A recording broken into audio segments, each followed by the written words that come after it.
Welcome to a special crossover episode of Work This Way, a labor and employment podcast, and Project Catalyst, our economic development podcast. I'm Tina Emerson, Chief Marketing Officer at Maynard Nexsen, and I'm joined here today with two of our attorneys, Jim Warren, who is in our economic development group, and Jenny Cluverius, who leads our labor and employment group. And we have a special guest with us today, Greenville Mayor Knox White, who's also the keynote speaker of the Greenville GSHRM Conference. GSHRM stands for the Society of Human Resources Management. And Mayor White has served as Greenville mayor since 1995, and the city has grown immensely and transformatively under his leadership. Mayor White, thank you so much for joining us today. Glad to be here. Thank you. Well, you've just given your keynote speech on identifying the assets of the city of Greenville that have helped to successfully build the communities, which ranks Greenville at the top of lists across the country. So can you give us a high-level overview of what Greenville's greatest assets have been? Well, there was a time, thank you very much, but it was a time we weren't on any list. I'm always very conscious of that. Top 10 list, top 10 here and there for sometimes on a list I'm not even aware of, someone will bring my attention. So we're getting used to it now, but it's so different from just a few years ago. Those of us who lived here for a long time knew it was a special place, but I guess outside people had to discover us. But I think if anything, it's been more lifestyle-oriented lists we're on, for people who want outside hiking, or it might be the food and culinary scene and that kind of thing.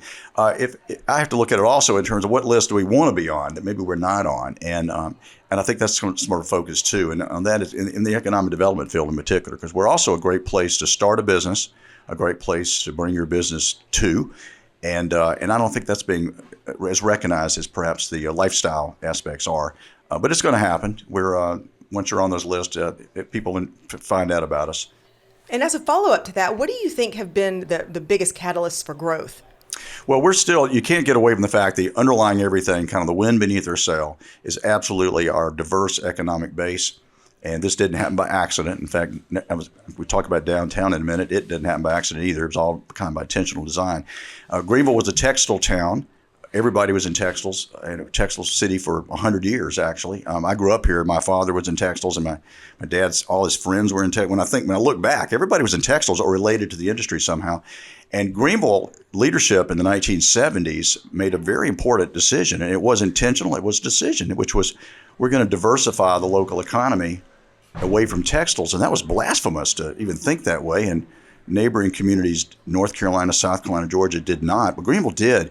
And early on, a big breakthrough, they recruited General Electric to Greenville. I think they came in 1967, 69, and that was huge. It was big for GE, I learned later. Apparently it was their first plant in the South, which was unusual, the Schenectady, New York heritage business. But for Greenville, it was a big deal. It was then, still is today, several thousand employees, but General Electric. And then that followed, a few years after that, the first recruitment of Michelin, and Michelin's plants in the region, which would later evolve into the corporate headquarters of North America. So these were amazing decisions made at a time when they didn't have to make those decisions. The textile industry was still strong, still doing well. Why would you do that? And we had leadership, the Chamber of Commerce in particular, that articulated that we have to create a diverse workforce and economy, and other people didn't do that. And it grew on from there. And when the textile industry collapsed, rather quickly, a decade or so later, a little more than a decade later, Greenville was already diversified. We already had Lockheed. We already had these companies. And then, of course, later we had BMW and the whole automotive industry in the region. But the foundation had already been laid, and that's kind of how Greenville does it. So to answer your question, it's the diversity of the strength of our local economy. It does tilt toward manufacturing. That's still high wages. And also, they're the kind of businesses that not only attract people to the area, but also, very importantly, it provides jobs for people who already live here.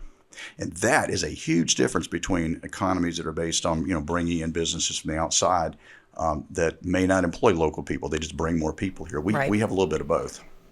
Right, Mayor White, that's very interesting. So you've spoken about the diversification of the workforce in Greenville, and one of the greatest assets of the city are the employers that we have here, award-winning employers like Michelin, BMW Manufacturing. You talked about textiles, Sage Automotive Interiors is here as well.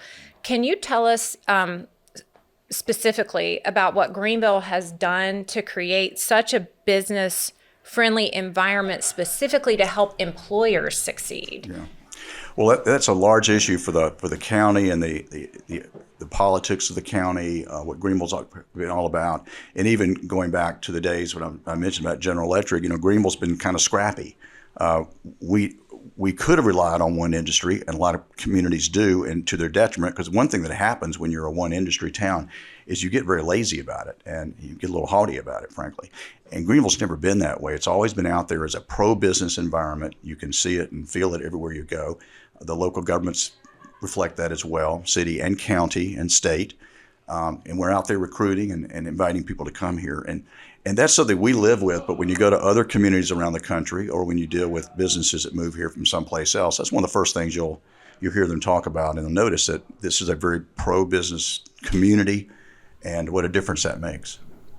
Kind of tagging on to that, kind of looking forward, what type of industries and businesses today are interested that are coming here?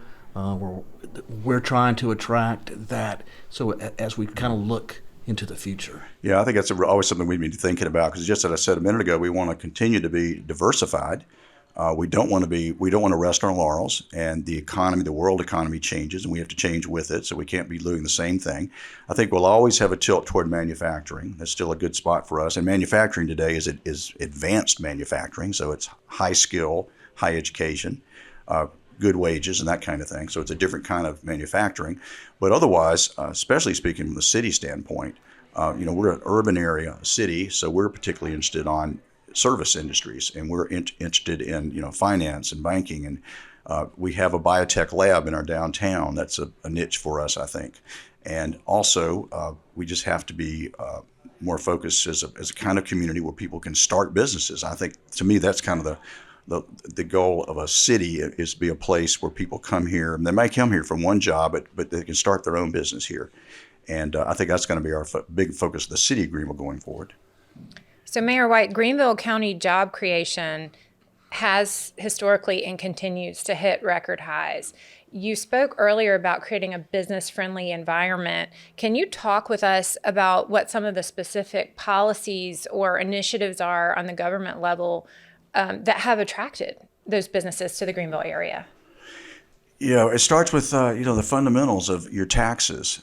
We have the county is set up and working with the city and the state. We provide tax incentives for certain businesses, industries, and such. But being mindful of the taxes, the regulatory environment is important. There is really, you can add all those together. And the more you're in this field and you look at businesses that are coming here and the people who are coming here, you begin to see a couple things. One is it's almost more cultural than anything else. It's the culture of how we interact with businesses, how we treat startup businesses, how we attract different businesses to our area, that we're open to diversity. More and more, it's about attracting talent to the community. In fact, I think more and more we're kind of focusing on what you focus on, which is it's about the people. It's about the people. It's about the people. It's about the people. And as we get on these top 10 lists and the quality of life issues that we work so hard for, creating parks and green space and trails and the best downtown in America, all these things attract talented people, ambitious people to Greenville. And where that goes is what's the great exciting opportunity, what they do when they're here, starting businesses, and to me, that's what the future is really all about. I think just kind of elaborating on that a little bit, when you have businesses all over the country, really all over the world, what's kind of your hope when they think of Greenville? What do you want them to think about, and really, why, kind of highlight some other aspects or elaborate a little bit about why this is such a great place to live and work? Well, you want to make sure they understand that you come here and you will succeed. You have a qualified, educated workforce available to you, that you have an acceptance of and a welcoming of a diverse work environment, that we're focused on people from all over being here and feeling very much at home here. We're not a closed community. And I would quickly add, again, that goes back for decades in Greenville, that attitude, which is really important, and it doesn't exist in a lot of places. Business-friendly environment, a welcoming attitude toward people from other places. The amount of foreign investment we have here sends a strong message, because you can come here from Germany and France and Asia and find your way here. You may start out with a German company, you're from Germany, but hey, guess what? You maybe you marry an American and start a new business here. And you see that all over in Greenville. You always hear foreign languages downtown. And that's important. More and more affordable housing is an issue across the country, not unique to Greenville, but in all the places that are growing.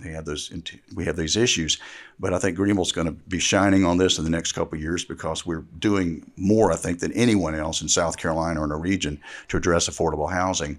But we have to keep an eye on that because I think you're going to see a greater connection more and more between affordable housing opportunities for people and economic development and jobs. I mean, it's got to be a place for people to live. And we know it's tight now, and we're trying to address that as well. So Mayor White, Greenville, as we've discussed today, has garnered lots of attention for being one of the best small cities in the country. I use that term a little loosely because we are growing rapidly. Where do you see Greenville in 5, 10, 20 years from now, and what assets are we developing at the government level to kind of help Greenville realize those future goals? Well, one thing I think is that we're in an amazing place on Interstate 85, Raleigh, Durham, Charlotte, down to Atlanta. I mean, we're in a sweet spot, not just regionally, but nationally and frankly, internationally. So we're kind of on the map. So there's no turning back from growth. It's going to happen. It's a matter of how we manage the growth. And I think the good part about Greenville is, as a community, we've been focused for years on managing the growth. It's difficult. It's like riding a fast-moving horse or something. You're going to fall off occasionally. But the focus is there and the intention's there. So I think what Greenville will look like in the future, if we stay on this growth pattern, I think we will manage it better than most people. I think what we're doing, creating Unity Park and Falls Park and our neighborhood parks, our Swamp Rivet Trail system, we're providing a lot of green space for the future. My attitude is we don't do it now, we won't be able to do it in the future. We got to do it now. And we're laying a great foundation there.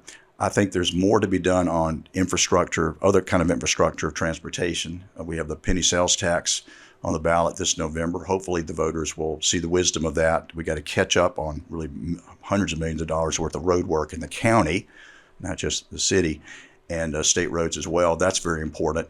And I think we need to get more serious about the issue of affordable housing and about public transportation. I would say we're not there on public transportation where we should be. We're a lot better off than we were, say, 10 years ago, but we still need to be thinking about that. My best example of that, I guess, would be, I remember the time, it wasn't long ago, where you could get to the GSP airport in a matter of minutes. You didn't have to stress over that. Well, Interstate 85 has many surprises in store for you now, and you can't count on that. So, I mean, this community's got to figure out a way to get people to the airport without getting on the interstate somehow. But those kind of big transportation issues, we better be watching. I mean, if you go to Nashville and go to Austin and cities that are already growing so much faster than we are, double, in fact, but there are a lot of lessons to be learned there. And I think building green space and parks, being attentive to your infrastructure while you still can, and addressing affordable housing at the earliest stages is good advice. Certainly comforting for someone who lives, works, and plays in Greenville to hear that there is a plan for how to manage that future growth, and to know that people like you and others working with you are in charge of and working hard on those issues. Well, I give the residents, the people in Greenville are speaking to this. That's a great thing, and don't underestimate that. Just like I said, it's a culture. The culture of business, having a diverse businesses here, having a good startup climate, being how people feel about businesses, being open and welcoming and inclusive in the community. These are cultural things that Greenville does well in. And then beyond that, I would say the voters, the residents, they like the green space. They want more trails. They want us to address infrastructure. So it starts with that. You have to have that to tell elected officials this is what we want to do. So I think we're on the right agenda, thanks to the voters and the people who live here. Well, thank you so much for giving us the highlights of Greenville. Greenville certainly has a lot of them to brag about, so thanks for that. It gives us a lot of things to be excited about for the future and for what's going on in Greenville right now. So thank you so much for being here, Mayor White. Thanks, Jenny and Jim, for joining us. We will see you next time on one of our Maynard Nexon podcasts. We'll see you later. Project Catalyst, an economic development podcast, is a Maynard Nexon and NP Strategy production. To learn more about the podcast and subscribe, visit thecatalystpod.com or find us on your favorite podcast platform.